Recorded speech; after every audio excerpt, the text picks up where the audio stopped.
Hey, meal preppers, Paul coming at you here with lunch again. This also could be dinner. I had it for dinner last night. It was phenomenal. But a great way to kind of sneak in extra veggies either for yourself or maybe for your kids.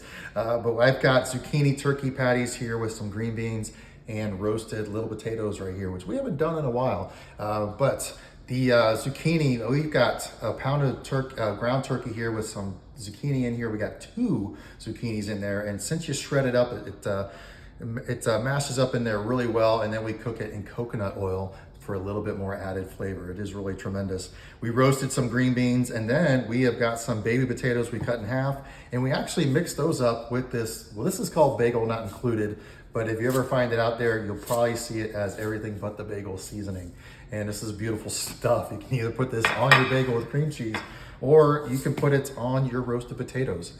Comes out great. It's got sesame seeds, garlic, we got salt, onion, garlic, sesame seeds, poppy seeds, everything you see in the everything but the bagel seasoning. So guys, it's coming out in the app this week. Let us know what you think. It's a beautiful dish right there. All right, I'm just gonna heat it up. Takes about a couple minutes, and I've got lunch. All right, guys, take care.